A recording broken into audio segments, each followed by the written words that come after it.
Brandon Cromer says the following: I've heard people get offended when Americans try to track their heritage. I believe I have tracked mine back to the Ogilvies on their grandmother's side, and I wanted to reach out. Is that going to be offensive or rude? Um, I I have never heard of people saying that they get annoyed when people try to track their heritage. Um, I will say that people will get annoyed when, or people could get annoyed, if you're, since we're talking about Scotland, the Ogilvies, for instance, if you're saying like, oh, you're saying that I'm Scottish Yeah. versus, oh, I have Scottish ancestors, that kind of thing. They make those differentiations. In America, we've often said, in America, we use I'm Scottish, I'm German, I'm Irish as shorthand for I am of Irish heritage, I am of Scottish lineage, or those kind of fuller sentences. But we actually mean when we're talking to somebody about their background, their personal family heritage, their history, is where were your ancestors from? But that is not typically done and said the same way over there. So they can get annoyed with that. It's like a personal bugaboo. Like, no, you're not Scottish. You're American. You're literally from New York. Yeah, you're not Scottish at all. Yeah. Like and I'm not going to fake a Scottish accent to do that. But that's where it kind of comes from. It's the misunderstanding of a common language. I honestly feel a lot of it comes from, them thinking one thing and thinking they know what we mean, and us meaning an entirely different thing, and not meaning to be offensive, but them taking it a different way. I heard a quote yesterday. I can't be responsible for how you interpret what I say. I can only be responsible for what I say. So if I say something that you take as offensive and I didn't mean it like that, I'm not trying to tick you off, Mr. Scottish Johnny Pants 85. I'm just trying to express something. And if there's a miscommunication, or you say, you're not Scottish, like, then let's have a conversation about it. Yeah. I think I agree. I remember like flashbacks to school and elementary school when, teachers would have us go to our family and research. You're like, where's great grandma from? Where's grandma from? And never the intention was to be that you're not American. It was to be like, where were the people who lived like 100 years ago? Where did your direct family members live? Or 200 years ago, and kind of knowing more about your history, because in some other countries, our country's very young, super, super young. So it's never meant, and I'm speaking personally, to come across like, when I tell people I'm not Scottish, it's because I'm genetically not Scottish at all. Yeah, that's fair. You know what I mean? But people will ask, like, what is it then? I'm like, oh, I'm Irish. I have Irish ancestry. And like, there's DNA in here that traces back to Ireland. And part of that culture was infused with how I was raised. And that's more so where it comes from. I'm way more German DNA wise than I am Irish, but I feel like a lot of it is also culture. And the culture you were raised with. I was adopted into Scottish culture. That's, we can get all that, but you can watch my interview with USA Kilts and we get into all of that.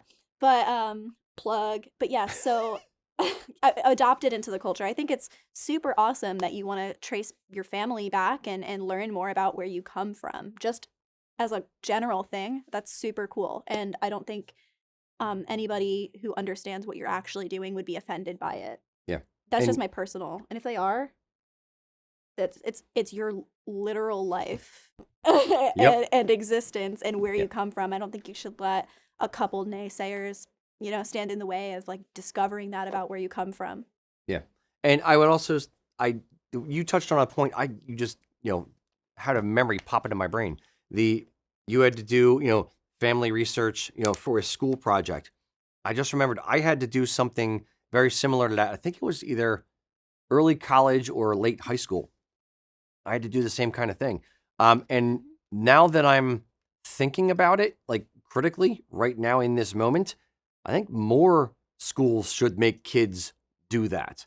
It's one of those things where you don't start thinking about your family lineage and your heritage, and generally speaking, you don't start thinking about that stuff until a little bit later in life. Maybe, I started in my late 20s really thinking about it.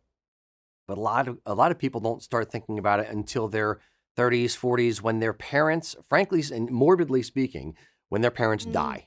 And then they go, shit, I should have talked to my mom about that. I wish I knew who that connection was because it wasn't written down. And who was the one that came over? Where did they live in the UK?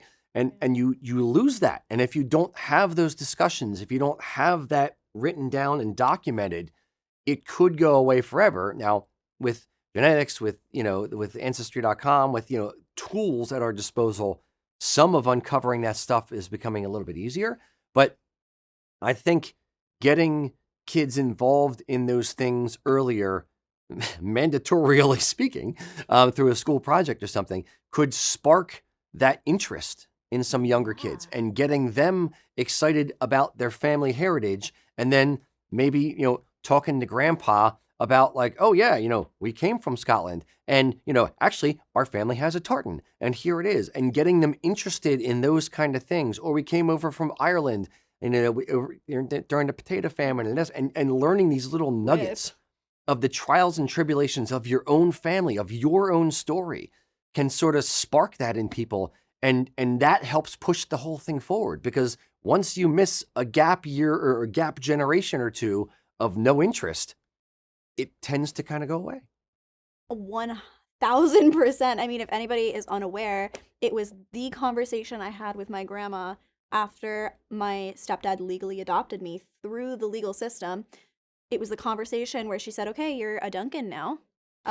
This is the family tartan. This is the crest. That was the conversation that got me interested in the bagpipes. So if anybody doubts the impact, it's my career. So, yep.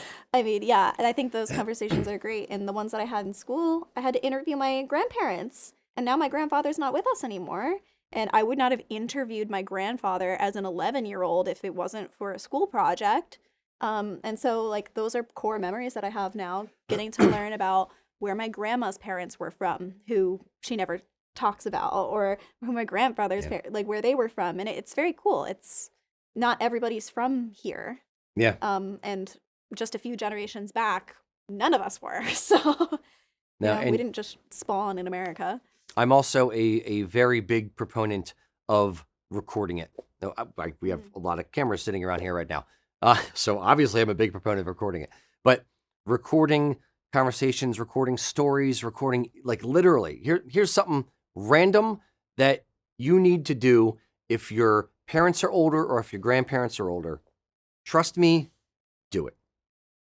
Sit down and write a list of questions that you want to ask them and record the interview. Put the camera on them, not on you, or sit down next to them and record the conversation. Talk to your parents, talk to your grandparents, and record those things. Find out about those stories. And if you are the parent and your kid doesn't care, you know what? Record yourself. Sit down, record all of it, and then just give it to them and say, here, I'm going to put it on a drive.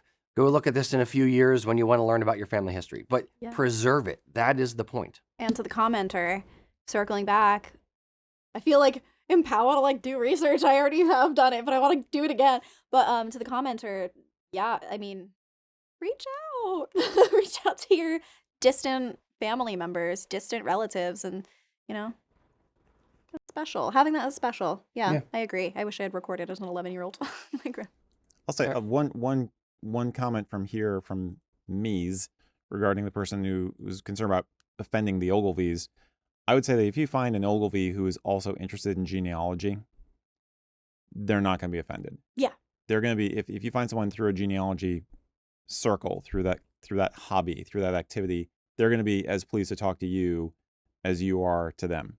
Or if you find someone from like the Ogilvy Clan Society, if there is one. Absolutely. They always want to talk about it. Clan societies love that, in my experience. And they need all the support they can get, frankly. Yeah. And that's why they're there.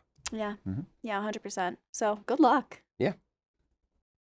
I don't know if you can tell, but both of us are pretty passionate about this topic. So if you want to see other videos, no, I want to start that over. I don't know if you could tell, but both of us seem pretty passionate about this topic. If you have something you want to add, let us know in the comments. If you want to see other videos we've done on genealogy and family history, Go check out those videos over there. Who's Genealogy. Genealogy? High school girlfriend, she meant nothing to me.